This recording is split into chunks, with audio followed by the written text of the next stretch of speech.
Kalau enggak nanti saya bagi-baginya. Arba'in Nawawi. Jadi hadis yang pertama innamal a'malu binniyat. Yang kedua itu marahilul khalqi. Setelah itu apa? Yaitu hadis al-iman bil qada wal qadar. Jadi iman bil qada yang baru saya ucapkan tadi itu yaitu hadis yang menyatakan al-iman bil qada wal qadar.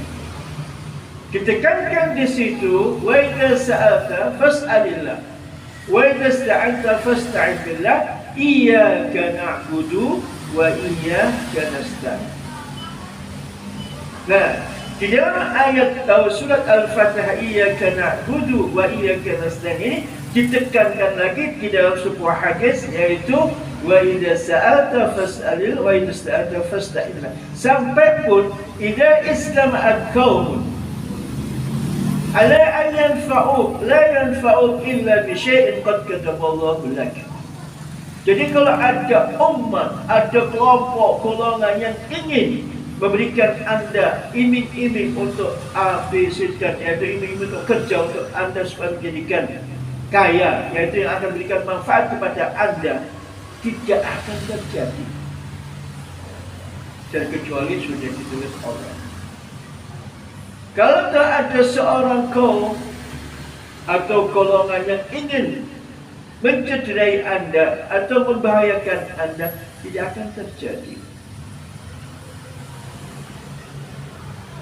Karena sudah ditulis di Lauh Mahfuz.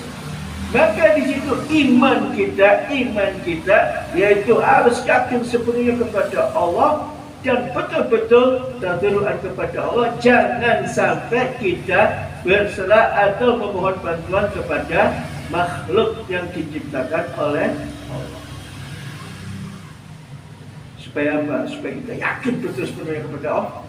Kalau Anda dikasih musibah oleh oh ya ini sudah datangnya dari Allah dan kita kembalikan lagi kepada Allah. Dan ayat sudah sering saya ucapkan berkali-kali. Yaitu 5 musibah, 5 ujian yang diuji oleh Allah itu yang kita harus mengembannya dengan sesabar-sabarnya. Maka di situ dianjurkan ada seorang ahli ilmu mengatakan kalau Anda bangun tidur jangan lupa baca ya ayyuhalladzina amanu sabiru wa sabiru wa rabitu wattaqullah la'allakum tahtadun. Jadi ayat Quran itu di Quran semua banyak mengingatkan kita. Maka Rasulullah dakwah selama 23 tahun, 13 tahun dakwah di Mekah hanya untuk mentauhidkan yaitu jahiliyah, bangsa Quraisy. Setelah itu ke Madinah 10 tahun dakwah di Madinah untuk merubah situasi yang ada di Mekah supaya menjadi Mekah yaitu Madinatul Tauhid. Maka di situ setelah orang-orang Mekah yaitu bangsa Quraisy sudah beriman kepada Allah, maka di situ kata Rasulullah awal ja'al ziyaratul kubur mahrum haram. Anda jangan salah faham ya.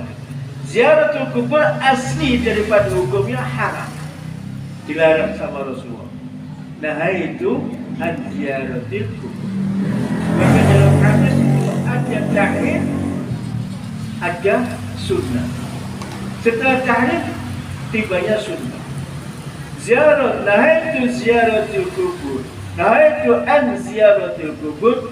Jawabnya apa? Fazuruha. Setelah nahyun amrun. Jadi setelah larangan di situ sunnah, perintah. Zikra lil maut, yaitu ziaratul kubur tudzakkiruka lil maut. Paham ini? Jadi hadis ini pertama tahrim, kedua sunnah. Pertama Rasul melarang. Nah itu ziaratul kubur. Saya melarang kamu untuk pergi ke kuburan. Apa sebabnya? Karena pada waktu itu keimanan yaitu orang-orang Quraisy itu orang jahiliyah, yaitu mereka itu menghamba kepada kubur. mengabdi kepada kuburan, memohon kepada kuburan. Setelah Rasulullah itu berdakwah dan dibetulkan imannya, yaitu ziarah kubur untuk apa? Tudzakiruka untuk mengingatkan kita, yaitu kita akan mati seperti mereka. Sudahkah kita menyiapkan diri untuk menghadap kepada Allah? Maka Tahrir kemudian